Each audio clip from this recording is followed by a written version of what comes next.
Drama serial आपा शमीम में आज की एपिसोड में सायरा की सास उसे कहती हैं कि देखो तुम्हारा शोहर बाहर की लड़कियों में इंटरेस्ट ले रहा है, इसकी वजह है कि तुम उसे तवज्जो नहीं दे रही, तुम उसे टाइम नहीं दे रही। आगे से वो कहती है कि नहीं, अगर कोई शादीशुदा लड़का बाहर की तरफ मुंह मारता है तो इसका मतलब ये नहीं है कि उसकी बीवी की तवज्जो नहीं मिल रही या बीवी ख्याल नहीं रख रही। उसकी बड़ी वजह उसकी तरबियत है, क्योंकि उसके माँ बाप ने उसकी तरबियत अच्छी नहीं की।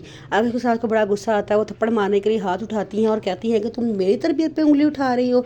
वो उनका हाथ रोक लेती है और कहती है कि थप्पड़ मारने की गलती भी ना करना, क्योंकि मैं आपकी ज़रख़री गुलाम नहीं हूँ, मैं आपकी बहू हूँ और आपकी बहू बेटे की बीवी हूँ। ये कह के गुस्से से वो वहाँ से चली जाती है।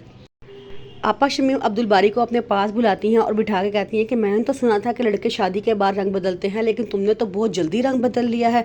अपनी बीवी की बातों में इतना आना शुरू हुआ कि तुमने मेरे पास बैठना ही बंद कर दिया है। वो आगे से कहता है कि नहीं, ऐसी कोई बात नहीं है आपा, आप कुछ ज़्यादा ही सोच रही हैं, मैं काम की मसरूफ़े की वजह से अब ज़्यादातर अपने कमरे में ही रहता हूँ। जिसे वो कहती है कि नहीं, ऐसी कोई बात नहीं है, वो तुम्हें मेरे खिलाफ़ भड़काती है। नसीम आपा शमीम को फ़ोन करती है और बड़े दुख में रोते हुए कहती है कि अगर बेटी को ब्याने के बाद मैके वाले उससे नज़रें मोड़ लें तो इसमें कसूर ससुराल वालों का नहीं होता, मैके वालों का होता है। और तुम लोगों ने मुझे रुखसत करने के बाद इतनी जल्दी मुझसे मुंह मोड़ लिया कि मेरे ससुराल वाले जो मर्ज़ी मेरे साथ सलूक करते रहे, जो मर्ज़ी मेरा हाल करे, तुम लोगों ने कभी मुड़ के पूछा ही नहीं है। आपा शमीम को बड़ा दुख होता है। वो कहती है तुम फिक्र ना करो, मैं तुम्हारे पास ज़रूर चक्कर लगाऊंगी।